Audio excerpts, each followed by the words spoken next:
Chapter जिस तरह से इन्होंने दिया है, इतना कॉम्पैक्ट और इतना सारा लिखा है, मैं तो वो सोच रहा हूँ चैप्टर खत्म कब होगा फिर। बाप रे। चलो आगे बढ़ते हैं। हाँ, सबसे ज्यादा इंपॉर्टेंट पार्ट है ये इस चैप्टर का, ठीक है, और सबसे ज्यादा टफ भी है, समझने के लिए भी समझाने के लिए भी डिफिकल्ट होता है, क्योंकि टर्म्स पता नहीं होते। देखो मैं आपको पहले बता देता हूँ कि क्या है, पहले टर्मिनोलॉजी समझो। सबसे पहले मैंने क्या बताया आपको, polarise membrane, resting membrane, when impulse is not conducting through a cell, यहाँ पर वो न्यूरॉन है, तो न्यूरॉन ऐसा होता है जब, आवाज सुनाई दे रही है मेरे को, वो डर है सुनाई तो दे रहा है हाँ सर। हाँ सर। इसमें से कितने लोग आए 19 थे और 20 थे, 70 लोग, 3 गायब। चलो ठीक है, ओके। हाँ तो देखो पहले टर्मिनोलॉजी समझो जो कि इंपॉर्टेंट है। क्या बोल रहा हूँ, जो नॉर्मली मैं आपको बता रहा था, अंदर कौन है नेगेटिवली चार्ज, बाहर कौन है पॉजिटिवली चार्ज, उसको बोलते हैं polarisation, that is known as polarisation, और polarised membrane, that is known as polarised membrane. जैसे ही ये उल्टा हो जाएगा, जैसे ही उल्टा हो जाएगा, मतलब उल्टा मतलब अब जैसे ही अंदर पॉजिटिव आ जाएगा और बाहर नेगेटिव हो जाएगा, ऐसा जब होगा, जैसे आप यहाँ देखो, ये डायग्राम्स को देखो, देखो बाहर पॉजिटिव चार्ज दिख रहा है आपको, अंदर नेगेटिव है, इसको बोलते हैं polarised membrane, that is known as polarisation state, और पोलराइज्ड मेम्ब्रेन नीचे देखो लिखा भी है पोलराइज्ड मेम्ब्रेन, ठीक है, ओके। आप यहाँ देखो इस पोर्शन को सिर्फ हाईलाइट, अंदर देखो क्या है पॉजिटिव, बाहर क्या है नेगेटिव, पूरा एक साथ नहीं होता है, स्टेप बाय स्टेप होता है। तो ऐसा नहीं होगा कि पूरा मेम्ब्रेन एक साथ आपको पॉजिटिव उल्टा हो जाए, नहीं, आप देख सकते हो ये वाला हिस्सा अभी भी पोलराइज्ड है और ये वाला डीपोलराइज्ड। तो जब चार्जेस उल्टे हो जाएंगे, यानी अंदर पॉजिटिव हो जाएगा और बाहर जब भी आपको नेगेटिव दिखा हुआ मिलेगा, तो आपके लेवल पर आप इतना याद रखो, ऐसे मेम्ब्रेन को हम डीपोलराइज्ड मेम्ब्रेन बोलते हैं, ऐसे मेम्ब्रेन को हम डीपोलराइज्ड मेम्ब्रेन बोलते हैं। आपको एग्जाम में सिंपल इतना क्वेश्चन आ सकता है कि एक डायग्राम देंगे न्यूरॉन का या किसी भी सेल का, और बता देंगे चार्जेस दिए होंगे और आपको पहचानने बोलेंगे कि ये पोलराइज्ड है डीपोलराइज्ड है क्या है, बस। तो इतना आपके लिए काफी है। तो पहले ये समझो कि पोलराइजेशन क्या होता है, डीपोलराइजेशन क्या होता है। अब जब ये डीपोलराइजेशन वापस अपने नॉर्मल स्टेट में आ जाएगा, वापस अपने नॉर्मल स्टेट में आना मतलब ये देखो वापस नॉर्मल स्टेट में आ गया, ये हिस्सा, ये वाला हिस्सा, एक मिनट, ये हिस्सा जो डीपोलराइज था वापस नॉर्मल हो गया, अब वापस अंदर नेगेटिव हो गया बाहर पॉजिटिव हो गया, क्योंकि ये वापस आ गया है, इसको बोलते हैं रीपोलराइजेशन, इसको बोलते हैं रीपोलराइजेशन। तो पहले तो ये 3 टर्म्स पता होने चाहिए। नॉर्मली कौन से स्टेट में रहता है सेल, पोलराइजेशन स्टेट। जब रिवर्स हो जाते हैं charges, that is known as depolarisation. जब वो वापस अपने नॉर्मल स्टेट में आता है, that condition is known as repolarisation. समझ में आया इतना पहले? हाँ सर। Yes sir. अभी देखते हैं इन्होंने क्या लिखा और कितना कॉम्प्लिकेट किया, देखते हैं। इन्होंने सबसे पहले डीपोलराइजेशन लिखा, ओके। देखो, the origin and the maintenance of the resting potential depends on the original perfect state. Any change or disturbance to the membrane, मैंने आपको बोला कोई भी disturbance आया, कोई भी stimulus आया, any change or disturbance to the membrane will cause sodium to enter. आपको पता है बाहर कौन था, सोडियम ज्यादा था, तो जैसे ही स्टिमुलस करोगे, कोई भी स्टिमुलस मिलेगा ना, तो उसके ऊपर जो दरवाजे होंगे, उसके ऊपर जो कुछ दरवाजे होंगे, जो किसके लिए होंगे, सोडियम के लिए। जैसे ही उसको कोई स्टिमुलस मिला, वो सोडियम वाले दरवाजे खुल जाएंगे और अभी फटाक से उसके अंदर अंदर कौन जाएगा, सोडियम फटाफट फटाफट अंदर जाएगा। अब आप सोचो अगर सोडियम अंदर जाएगा, सोडियम अगर अंदर जाएगा तो पहले अंदर नेगेटिव था, पर अब सोडियम क्योंकि अंदर जा रहा है तो अंदर वाला पॉजिटिव हो जाएगा और बाहर वाला पॉजिटिव को लूज कर रहा है, इसलिए बाहर वाला नेगेटिवली चार्ज हो जाएगा। तो सबसे पहली बात तो यही समझनी है आपको कि जैसे ही स्टिमुलस मिलता है, सबसे पहले क्या होता है, सोडियम अंदर जाना स्टार्ट हो जाता है। लिखा है any change or disturbance to the membrane will cause sodium to enter into the membrane and lower the, अब लोअर ही होने वाला है। आप सोचो पहले -70 था, पर अभी माइनस क्यों था, क्योंकि अंदर नेगेटिवली चार्ज, आप देख सकते हो अंदर पूरा नेगेटिव आयंस, नेगेटिव चार्ज था, इसलिए वो -70 था।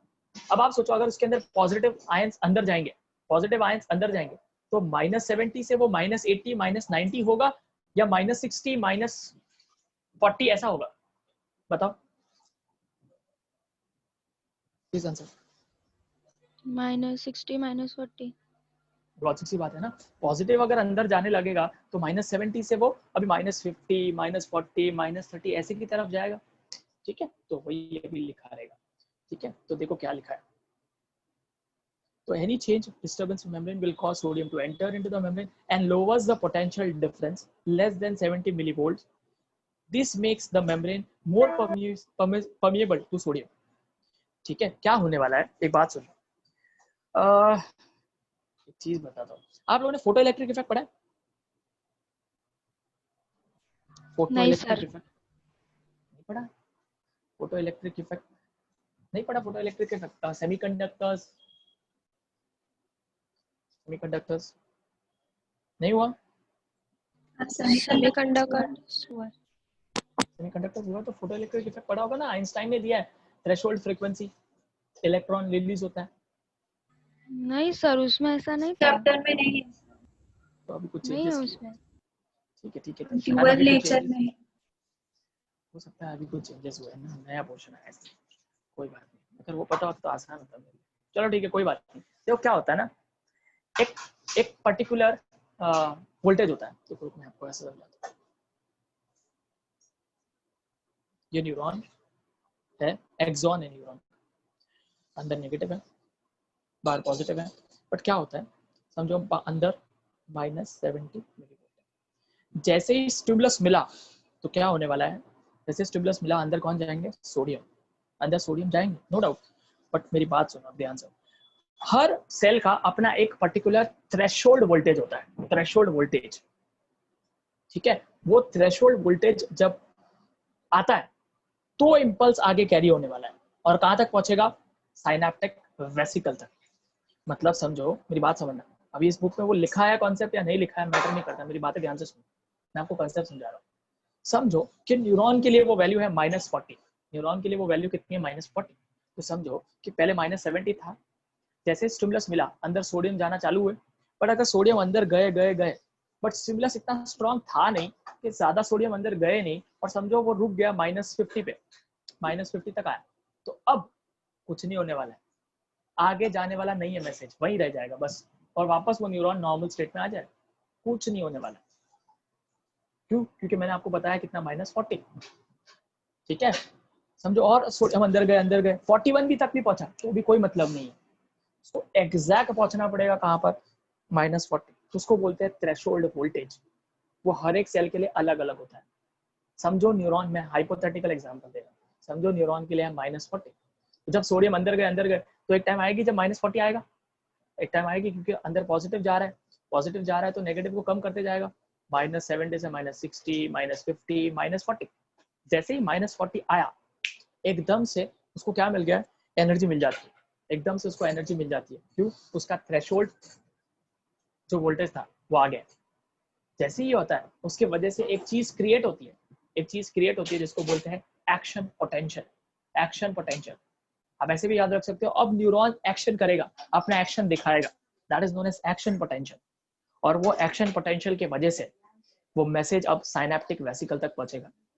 तो मेरा बताने का तरीका ये बताना था मेरे को आपको मेन, कि जब तक आपको थ्रेशोल्ड नहीं मिलेगा, न्यूरॉन ये मेम्ब्रेन जो है थ्रेशोल्ड तक नहीं पहुंचेगा, तब तक एक्शन पोटेंशियल जनरेट नहीं होगा। और अगर एक्शन पोटेंशियल जनरेट नहीं होगा ना, तो जो इंपल्स है वो आगे तक नहीं जाने वाला है। समझ में आया मैंने क्या बोला? थोड़ा कॉम्प्लिकेटेड है, बट आई होप थोड़ा बहुत समझ में आया हो। Yes sir.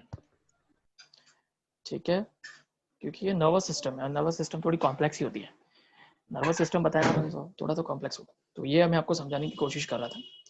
तो उसके लिए इम्पल्स उतना स्ट्रांग होना चाहिए कि उसके अंदर इतने ज्यादा सोडियम अंदर जाए, उतने सोडियम जाए कि उसका थ्रेशोल्ड वोल्टेज मिल जाए उसको। जैसे थ्रेशोल्ड वोल्टेज मिलेगा तो एक्शन पोटेंशियल जनरेट होगा, एक्शन पोटेंशियल जनरेट होगा तो अब इम्पल्स फटाक से सिनेप्टिक वेसिकल तक जाएगा। और इसलिए आपको पता है हमने स्टार्टिंग में पढ़ा था ऑल और नन लॉ, याद है इसके प्रीवियस पेज पे, ऑल और नन लॉ, या तो क्रिएट होगा या क्रिएट होगा ही नहीं, हुआ तो पूरा लास्ट तक जाएगा।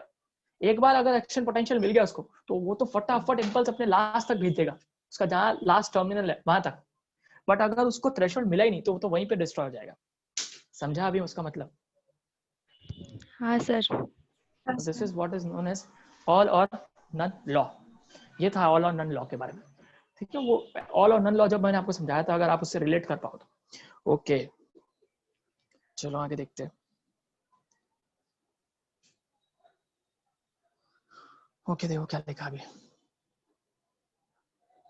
This makes the membrane more permeable to sodium. तो जैसे एक बार इंपल्स आया तो अब मेम्ब्रेन और परमिएबल हो जाती है। ठीक है, वो लोग ये इसकी वो उसकी बात कर रहे हैं कि एक बार समझो अगर थ्रेशोल्ड आ गया तो जैसे ही थ्रेशोल्ड आता है ना तो अब वो और क्या हो जाती है, परमिएबल। तो अब फटाफट फटाफट सारे सोडियम अंदर चले जाएंगे एक बार थ्रेशोल्ड आ गया तो। और वो वोल्टेज को एकदम से किधर -40 उसका थ्रेशोल्ड था समझो, तो अभी इतने ज्यादा सोडियम अंदर जाएंगे फटाफट फटाफट कि वो माइनस तो क्या अभी वो पॉजिटिव की तरफ पहुंच जाएगा वोल्टेज, पॉजिटिव की तरफ पहुंच जाएगा वोल्टेज, पर एक बार थ्रेशोल्ड आना चाहिए। ठीक है, तो वही लिखा है कि this makes the membrane more permeable to sodium, so there will be a rapid influx। influx में अंदर जाना, efflux means बाहर जाना, efflux, influx of sodium। this property is peculiar to a nerve membrane। ठीक है, okay, the voltage gated sodium potassium channel are special in two ways। okay, they can change the potential difference of the membrane as per the stimulus received, and also the gate operate separately and are self closing। no important, कुछ important नहीं याद रखना आपको ये। उसके बाद during resting potential both the gates are closed।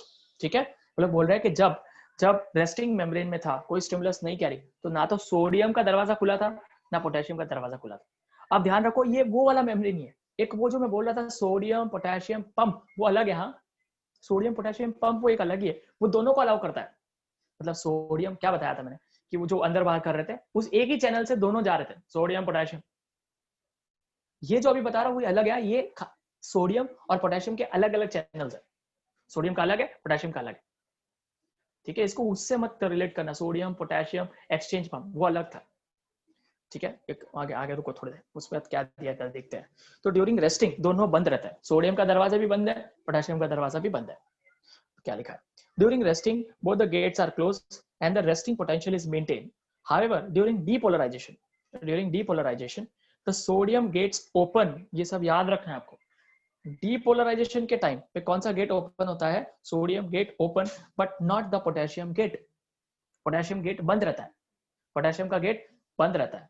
तो क्या होगा, अगर सोडियम का गेट खुला है तो सोचो सोडियम का गेट खुला है तो फटाफट फटाफट अंदर सोडियम आएंगे, सोडियम अंदर आएंगे तो क्या होने वाला है, अंदर क्या हो जाएगा, पॉजिटिव चार्ज हो जाएगा, पॉजिटिव चार्ज हो जाएगा। अब आप सोचो कि अगर उसी समय पोटेशियम का दरवाजा भी खुला होता, पोटेशियम का दरवाजा भी खुला होता तो जितने सोडियम अंदर आए उतने पोटेशियम भी बाहर चले जाते, तो फिर तो क्या मतलब निकलता, तो अभी भी 70 का 70 ही रहता ना माइनस, जितने पॉजिटिव अंदर आए उतने पोटेशियम बाहर भी चले जाएंगे, तो वो तो बैलेंस हो गए। इसलिए पोटेशियम का दरवाजा बंद रहता है, सिर्फ किसका खुलता है, सोडियम का, जिसकी वजह से क्या होता है, अंदर पॉजिटिव आ जाता है, बाहर रिलेटिवली नेगेटिव हो जाता है। अब देखो क्या लिखा है, this causes sodium to rush into the axon and brings about depolarisation. ठीक है, brings about depolarisation, opposite of polarity. extracellular fluid ECF becomes electronegative with respect to inner membrane which becomes electropositive। the value of action potential दिया इन्होंने, value of action potential is -30 to +30 to +60 millivolt। this triggers the depolarization in the next part while itself starts going to repolarization। क्या किया इन्होंने, अच्छे से समझाया ही नहीं है। ठीक है, ओके मेरे को इस डायग्राम में कुछ दिया है क्या, जस्ट अ मिनट। देखो आपको यहाँ पे समझ में आ रहा होगा, मैं आपको ये समझाता हूँ इस डायग्राम से, डायग्राम थोड़ा अच्छा लग रहा है हमको उल्टा। ध्यान देखो, देखो दिख रहा है आपको ये सोडियम पोटेशियम पंप, देखो, और ये पंप देखो क्या कर रहा है, क्या कर रहा है, सोडियम को बाहर पोटेशियम को अंदर। मैंने अभी आपको यही बताया था, ये क्या करता है, ये पंप दोनों को अलाउ करता है, सोडियम को बाहर फेंकेगा, कितने सोडियम को, 3, उसके बदले कितने पोटेशियम को अंदर लेगा, 2। इस एक ही चैनल से सोडियम और पोटेशियम दोनों अंदर बाहर होता है। जबकि देखो पोटेशियम का चैनल अलग है, देखो ये पोटेशियम का चैनल है, देखो ये सोडियम का चैनल है, तो सोडियम चैनल अलग है, पोटेशियम चैनल अलग है, और सोडियम पोटेशियम पंप अलग है, तीनों अलग अलग चीज है। पहले ये समझ में आया?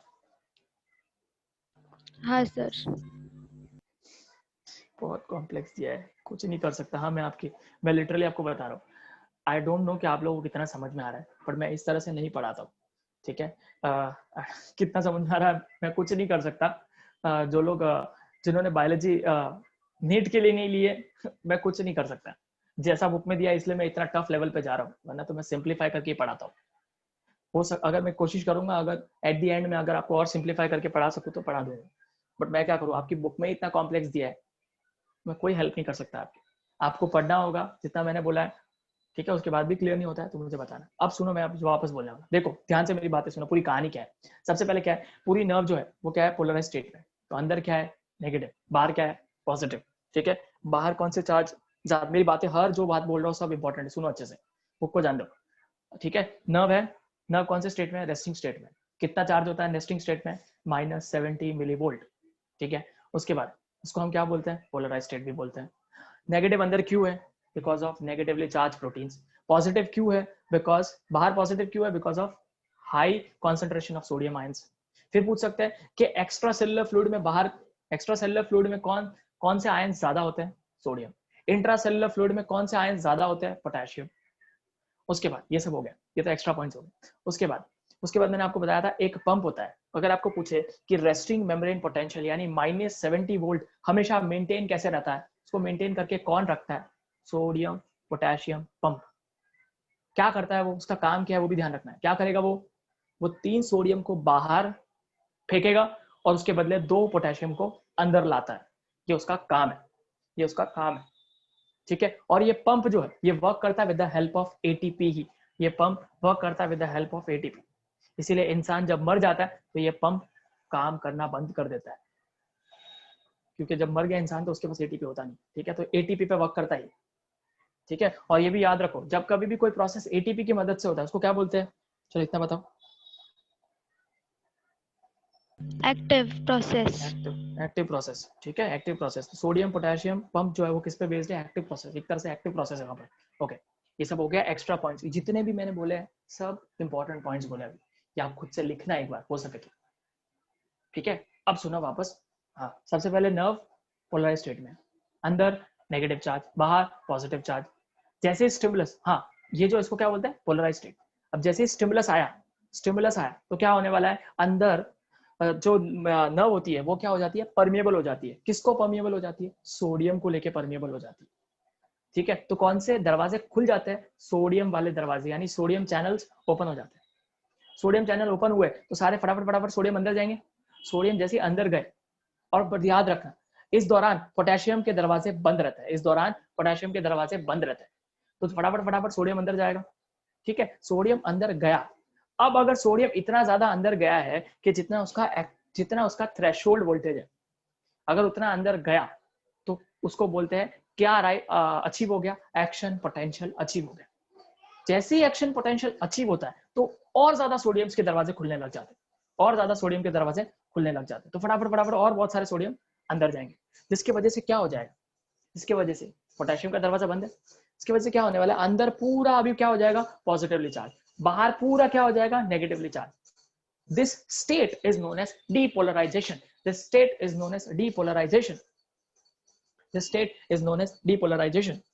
यहां तक की कहानी समझ में आई? Yes sir. Yes sir. Okay, एक मिनट, अब मैं आपको और समझाता हूँ, बुक को भूल जाओ। Just a minute. अब समझो कि क्या हो गया, अंदर पॉजिटिव है, यहाँ तक पॉजिटिव, और इसके आगे वाला अभी भी पोलराइज स्टेट में। इतना वाला हिस्सा जो है अब तक वो क्या हो गया, डीपोलराइज हो गया। इतना वाला हिस्सा डीपोलराइज हो गया। अब आप सोचो, अगर ये पॉजिटिवली चार्ज है और ये नेगेटिव है तो क्या होने वाला है, पॉजिटिव नेगेटिव को अट्रैक्ट करता है, तो ये वाला अभी आगे जाएगा, ये वाला आगे जाएगा। ऐसे करते करते इम्पल्स आगे ट्रैवल होता है, ऐसे करते करते इम्पल्स आगे ट्रैवल होता है।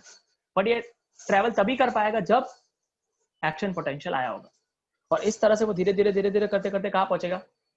तो मतलब आगे समझो, अभी क्या होगा, इधर आ गया तो इधर पॉजिटिव हो जाएगा, इधर नेगेटिव, इधर आ गया इधर पॉजिटिव, इधर नेगेटिव, पॉजिटिव नेगेटिव। ऐसे करते क्या होगा, जैसे वो आगे जा रहा है, मेरी बातें ध्यान से सुनना, जैसे आगे जा रहा है, नर्व क्या होती जा रही है, पोलराइज, नर्व क्या होती जा रही है, डीपोलराइज होती जा रही है, नर्व क्या होती जा रही है, डीपोलराइज, और डीपोलराइज होती जा रही है, आगे के मैसेज जाएगा। जैसे आगे वाला हिस्सा डीपोलराइज होते जा रहा है, वैसे उसके पीछे वाला हिस्सा जो पहले डीपोलराइज हो चुका था, मतलब ये वाला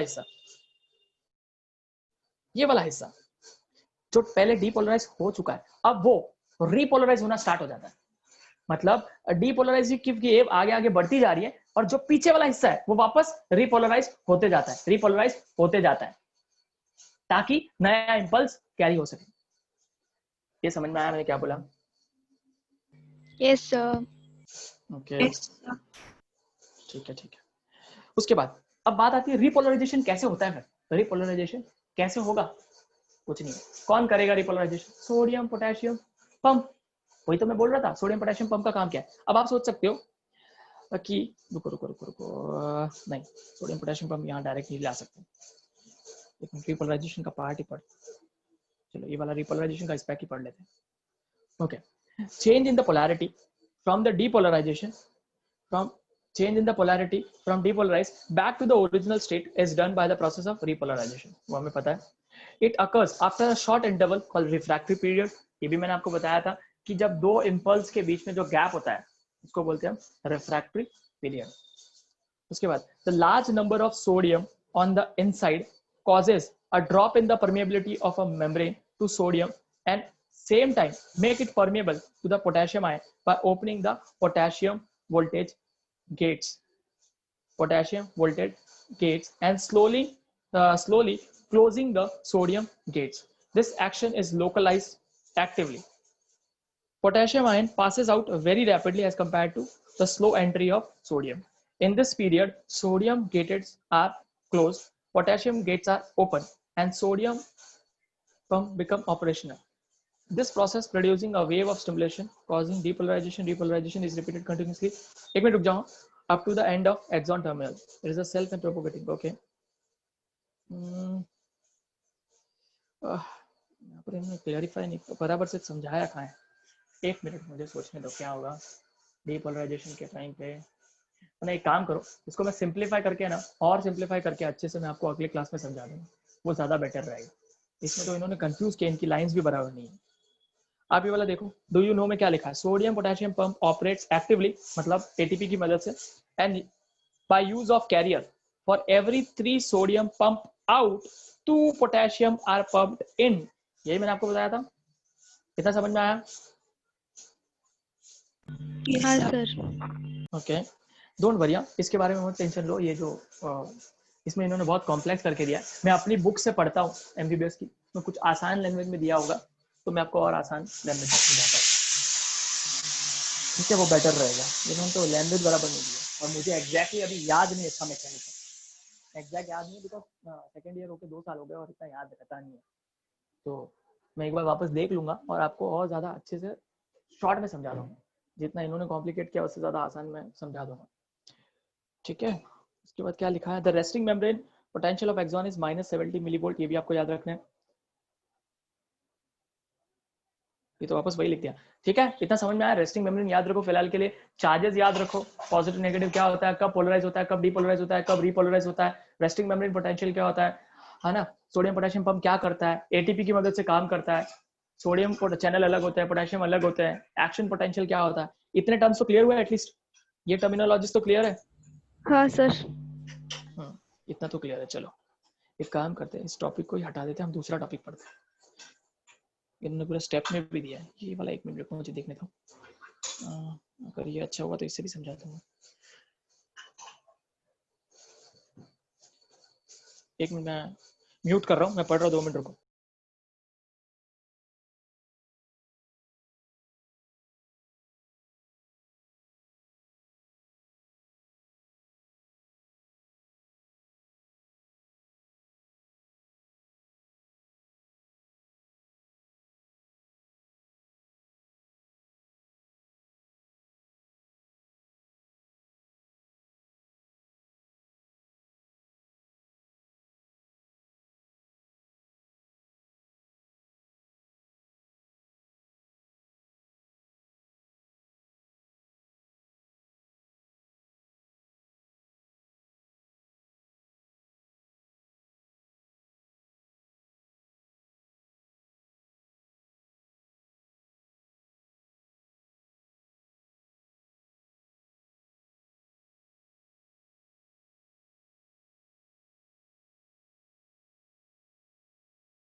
चलो आवाज सुनाई दे रही है मेरी?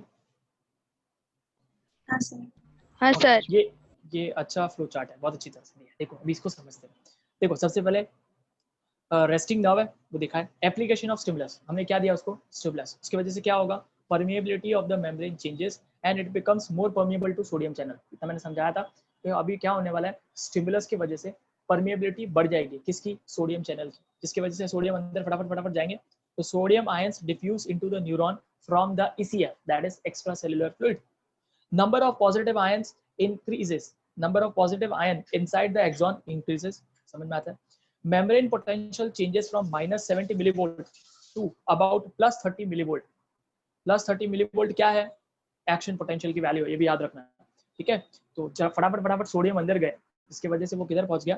+30 millivolt. And this change in the membrane potential is called action potential.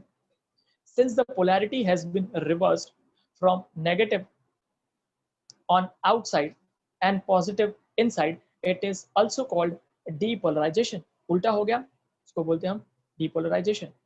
ठीक है, अब हमें नर्व को वापस उसके नॉर्मल स्टेट में लाना है, दैट इज रिपोलराइजेशन. अब वो कैसे होगा? देखो, जब नर्व पूरी तरह से डिपोलराइज हो चुकी है, ध्यान से सुनना, डिपोलराइज पूरी तरह से हो गई है, जैसे ही डिपोलराइज पूरी तरह से हो जाती है, उसका मैसेज आगे पहुंच चुका है. अब क्या होता है? उसके बाद पोटेशियम के चैनल ओपन होते हैं. पोटेशियम चैनल ओपन होते हैं. ठीक है, पोटेशियम चैनल ओपन होते तो क्या होगा? उसकी वजह से सारा का सारा पोटेशियम फटाफट फटाफट बाहर जाएगा. नई बातें ध्यान से सुनना तो समझ में आएगा. पोटेशियम चैनल ओपन हो जाएगा कब? जब डीपोलराइजेशन का प्रोसेस खत्म हो चुका है. ठीक है, तो अभी पोटेशियम चैनल ओपन होंगे तो फटाफट फटाफट क्या होने वाला है? पोटेशियम बाहर जाएंगे. सोचो, जो अंदर +30 वोल्ट क्रिएट हुआ था, अगर पोटेशियम बाहर भागने लगेंगे वापस, तो बताओ अंदर वापस नेगेटिव बनने लगेगा. अभी समझ में आता है इतना?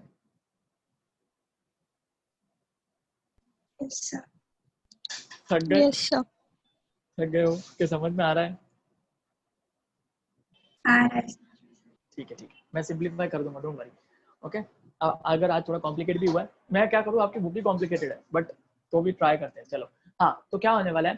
डीपोलराइजेशन खत्म हुआ तो अब क्या होने वाला है? पोटेशियम चैनल्स ओपन हो जाएंगे. तो बाहर कौन जाएंगे? अभी पोटेशियम. जैसे जैसे पोटेशियम बाहर जाने लगेगा तो अंदर का जो पॉजिटिव है वो कम होते जाएगा. अब वो पॉजिटिव +30 था, राइट, +20, +10, 0, माइनस माइनस करते करते करते करते वापस किधर पहुंच जाएगा? वो -70 पे. -70 पे जैसे ही -70 पे पहुंच जाएगा, पोटेशियम चैनल भी बंद, सोडियम चैनल भी बंद. तो वापस वो माइनस अंदर वापस क्या आ गए? अभी नेगेटिव. बाहर कौन हो गए? पॉजिटिव. तो वापस आ गया रिपोलराइजेशन. समझ में आया? Yes sir. देखो, आप लोगों का दिमाग थक गया. सर पर बोलो. सर पर अंदर आया हुआ सोडियम बाहर गया ही नहीं, तो सोडियम का तो ज्यादा कंटेंट हो जाएगा अंदर वही सेल तो के वही अंदर। वही वही वही मैं समझाने वाला हूँ. डोंट वरी, पहले इतना समझ में आया, वो समझाने वाला हूँ. वो टेंशन मतलब वही अभी मैं इतनी देर से मैं वही सोच रहा था. ठीक है, और वो मैं समझा रहा था, उसका टेंशन मतलब. फिलहाल इतना समझा मैंने क्या बोला? हाँ सर। हाँ, देखो मैं वापस समझा देता हूँ. सबसे पहले सोडियम अंदर, मेरी बातें ध्यान से सुनना. सबसे पहले सोडियम का चैनल ओपन हुआ, सोडियम अंदर गया. उस दौरान पोटेशियम का चैनल बंद था. सोडियम अंदर गए गए गए और -70 से किधर लेके आ गया? +30. अभी भी पोटेशियम बंद है. जैसे ही +30 आ गया तो डीपोलराइजेशन हो चुका है. डीपोलराइजेशन हो गया.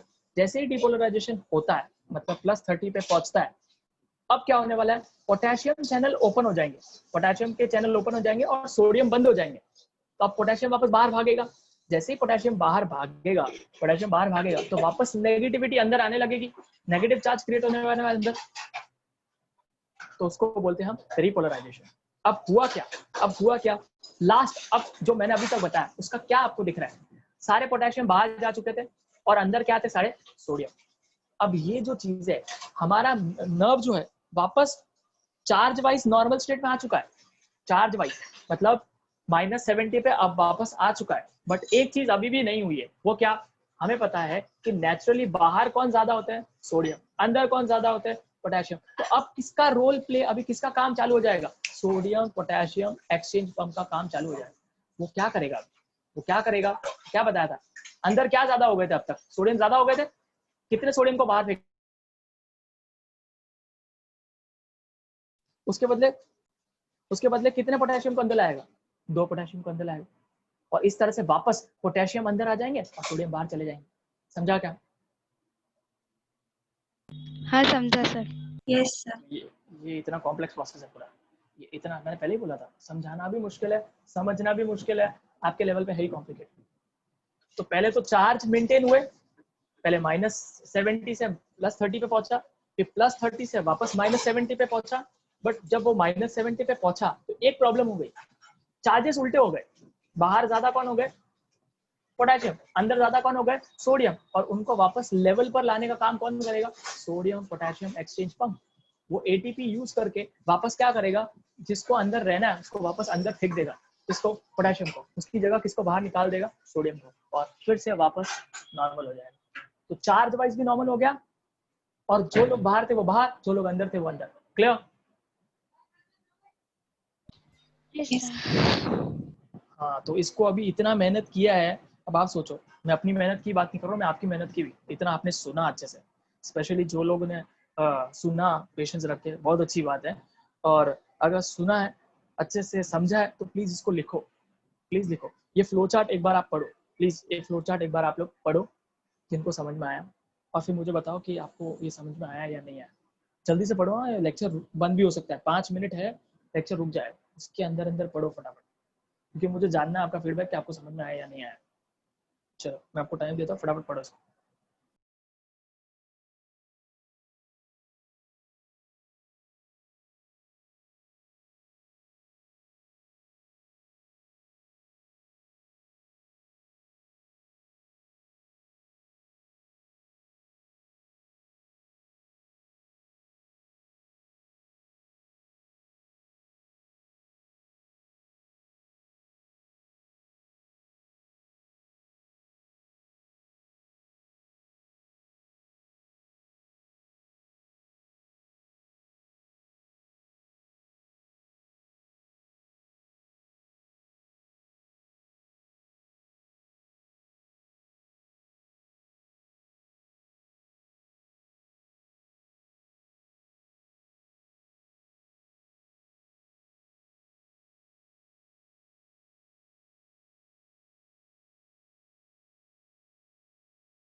हो गया सर।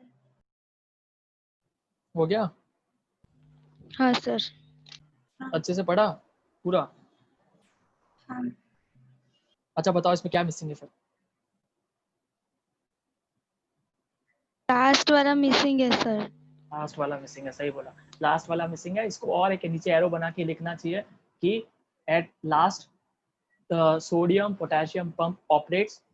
जो उसका काम है वो लिखना है आपको, कि विच क्या करने वाला है, जो भी आपको लिखना है ना, कि वो तीन जो भी मैंने आपको बताया कि वो क्या करने वाला है, पोटेशियम को अंदर लाएगा, सोडियम को बाहर निकालने वाला है, वो सब आपको लिखना है।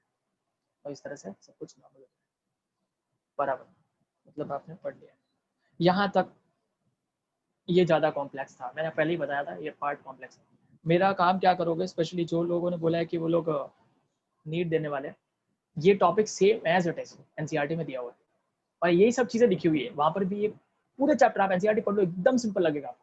और यही एक पार्ट है जो थोड़ा टफ है, समझ में नहीं आता स्टूडेंट को हो क्या रहा है, कहाँ पे सोडियम अंदर जा रहा है, पोटेशियम कब बंद हो रहा है, कब कौन सा चैनल ओपन हो रहा है, बंद हो रहा है, सब समझ में ही नहीं आता, कंफ्यूज हो जाते हैं स्टूडेंट। तो प्लीज़, दो लोगों ने बोला है, तिशा और शमिता, आप दोनों एनसीईआरटी से पढ़ोगे ये वाला पार्ट, ठीक है? मैं आपको पूछने वाला हूँ अगले क्लास में, सर ठीक अगर है? एनसीईआरटी के वर्ड्स बोर्ड में लिखे तो चलेगा ना? हाँ, ऐसा चलता कुछ। है। कॉन्सेप्ट्स इंपॉर्टेंट है, सामने वाले को आपका लिखा हुआ समझ में आना चाहिए। एग्जैक्ट वर्ड आप लिख पाते हो क्या? मुझे बताओ, आप जो बुक में से पढ़ते हो, चाहे 10th की एग्जाम भी क्यों ना हो, ठीक है, आप क्या एज इट इज पूरा का पूरा लिख पाओगे? इतनी कैपेबिलिटी है? किसी की नहीं होती है, नहीं। कोई नहीं लिख पाएगा एग्जैक्ट। हाँ, आपका कंसेप्ट क्लियर है तो आप अपनी लैंग्वेज में लिख सकते हो कि हाँ ऐसा ऐसा है, ऐसा ऐसा है। मैं तो बोलूँगा अगर एग्जाम में क्वेश्चन आया भी, मुंह को मुंह, पहली बात तो मुझे लगता है इससे क्वेश्चन नहीं आएगा। अगर कंडक्शन ऑफ नर्व इम्पल्स आया भी, आप ये फ्लो चार्ट जो आपको दिख रहा है, यही आपको एज इट इज लिख के आना है, पूरा मार्क्स मिल जाएगा आपको, लिटरली पूरा मार्क्स मिल जाएगा। और या फिर मैंने जो समझाया वो भी आप लिख सकते हो अपनी लैंग्वेज में, मैंने जो समझाया पूरा, ठीक है? हाँ यस सर। इतना करना है। और एनसीईआरटी पढ़ के, एनसीईआरटी का ये पार्ट पढ़ना, कंडक्शन, नर्व कंडक्शन, ताकि आपको क्लैरिटी रहेगी, पोलराइजेशन, डीपोलराइजेशन, डीपोलराइजेशन, किसमें कौन सा चैनल ओपन होता है, बंद होता है, क्या होता है, उस उधर क्या आरएमपी दिया है वो भी मुझे बताना। एनसीईआरटी में रेस्टिंग मेम्ब्रेन पोटेंशियल की वैल्यू क्या दी है, एक्शन पोटेंशियल की वैल्यू क्या दी है, और अगर नहीं दिए तो यही याद रख लेना, और दी है तो वो वैल्यू याद रखना, ऐसा रहता है। तो ये सब आप मुझे बताओगे अगले क्लास में, ठीक है। इसके बाद अभी ईजी है, अभी ये इंटरेस्टिंग भी है, इनफैक्ट नॉर्मल सब स्टूडेंट के काम का आने वाला है। अभी एक्चुअली ब्रेन के बारे में दिया हुआ है, मेनिंजेस, ये सब इंटरेस्टिंग है। आई होप अभी कोई कुछ कॉम्प्लिकेटेड नहीं दिया हो। नहीं, ये सब ठीक है। थोड़ा कॉम्प्लिकेट किया होगा, ठीक है, बट अब बाकी लोगों को आराम से समझ में भी आएगा, और कुछ इतना वो नहीं है, नॉर्मल फैक्ट्स है सब, ये कंसेप्चुअल था, ठीक है, क्लियर इतना? Yes sir. Yes sir. ठीक है। तो जितने लोग नीट दे रहे हैं, मैं अभी भी बोल रहा हूँ, बाकी सब लोग इतना ज़्यादा इस पर स्ट्रेस देने की ज़रूरत नहीं है। बाकी लोग क्या करोगे आप, मैंने जितना समझाया एटलीस्ट अब लोग को समझ में तो आ ही गया।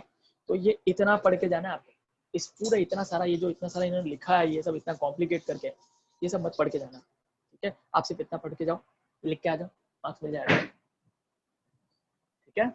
और जो लोग नीट देने वाले हैं वो लोग एनसीईआरटी से पढ़ के मुझे अगली क्लास में बताओ, बस। क्या हमारा कंडक्शन अपना, और वो तो मैंने आपको बताया था, साइनैप्स के अक्रॉस कैसे कंडक्शन होता है, calcium voltage gated calcium channels की वजह से होता है। ये जो इम्पल्स है, ये फाइनली जो अभी इम्पल्स इतना क्रिएट हुआ, ये कहाँ तक पहुंचेगा, साइनैप्टिक वेसिकल तक, और फिर जैसे ही इम्पल्स वहां पहुंचेगा तो कौन से गेट खुल जाएंगे, calcium voltage gated calcium channel, calcium अंदर आएगा, जैसे कैल्शियम अंदर आएगा उसके वजह से वो साइनैप्टिक वेसिकल जो है, साइनैप्टिक वेसिकल जो है वो किधर जाएंगे, प्री साइनैप्टिक मेम्ब्रेन के साथ उसको धक्का देंगे, जिसके वजह से वेसिकल्स बाहर की तरफ फूटते हैं और रिलीज हो जाते हैं। और उसको कौन डिटेक्ट करने वाला है, पोस्ट साइनैप्टिक न्यूरॉन। उसको कौन डिटेक्ट करने वाला है, पोस्ट साइनैप्टिक न्यूरॉन, क्योंकि पोस्ट साइनैप्टिक न्यूरॉन पे उसके क्या लगे हुए हैं, रिसेप्टर, क्लियर? सर तो फिर वो डेंड्राइट्स पे आता है ना वो इम्पल्स जो भी है, तो डेंड्राइट्स वो पे हाँ, तो वो डेंड्राइट्स साइटोन, ये डेंड्राइट से एक्सॉन तक कैसे जाता है, मतलब साइटोन जो के भी है, थ्रू? वो और वो तो उसमें भी बहुत सारा प्रोसेस रहेगा, वही तो बोल रहा हूँ, उतना उतना है भी नहीं, इतना आपके लेवल, इस पे लेवल पे है भी नहीं। और इनफैक्ट मैं तो आपको बोलूंगा, हमारे कहीं भी बुक पे भी नहीं लिखा हुआ है ऐसा सब, ठीक है, ऐसा कुछ कहीं लिखा हुआ नहीं। एक्चुअली जैसे ही वो डेंड्राइट तक जाता है ना, तो साइटोन के इनफैक्ट एक्सॉन तक पूरा, वहां तक ये पूरा यही रहता है, ठीक है। वो मैसेज पूरा उतना का उतना ही रहता है, मतलब अभी जैसे कि जैसे ये मैसेज वहां पहुंचता है ना, तो ये मैसेज एक्सॉन तक ऑटोमेटिकली चला जाता है, ऐसा कुछ है, बिकॉज यहाँ ऐसा कुछ कहीं बुक में लिखा ही नहीं है कि वो एक्सॉन तक कैसे जाता है, इतना ही याद रखना है आपको बस। हाँ सर। समझ में आया? हाँ सर। अब आप सोचो, हमारी बॉडी कितनी खतरनाक बनाई है, जिन्होंने भी बनाई है, चाहे वो नेचर हो या भगवान, जिन्होंने भी बनाई है, आप सोच सकते हो क्या इंजीनियरिंग है ये सब। ये सब विद इन नैनो सेकेंड्स के अंदर होता है, ये सब, इतना सब कुछ इतना फास्ट होता है, हम आप कितने आसानी से कुछ सब कुछ कर पाते हैं ये सब, क्योंकि हमारी बॉडी में ये सब कुछ एकदम सही है। एक भी चीज इसमें से ऊपर नीचे हो गई ना, खराब सब कुछ, नर्वस सिस्टम ऊपर से है। ओके, सर इसमें कितना एटीपी लगता है? कोई नहीं पूछने वाला है, कोई नहीं पूछेगा, डोंट वरी, बहुत एटीपी लग सकता है, कोई नहीं पूछेगा आपको। हमें बोलते रहो, इसीलिए तो हमारे बॉडी के सारे सेल्स पे sodium potassium ATM, sodium potassium pump है, और ये सारे सेल्स हमेशा कुछ ना कुछ काम करते रहते हैं, उसकी वजह से उनको एटीपी लगता है। ये कोई आपको नहीं पूछने वाला कि यहाँ पे कितनी एटीपी लगेगी, कोई एमबीबीएस की कोई बुक में भी नहीं लिखा हुआ है, लिटरली, बिलीव मी। आप ये कोई स्टूडेंट को क्या लगता है, टीचर जब आंसर नहीं दे पाता तो कि टीचर को नहीं आता होगा, बट लिटरली बिलीव करो, कहीं नहीं लिखा है ऐसा कुछ कि कितना एटीपी लगने वाला, ठीक है। ठीक है, तो इसीलिए तो इंसान को जरूरत किसकी होती है, एटीपी की जरूरत है जिंदा रहने के लिए।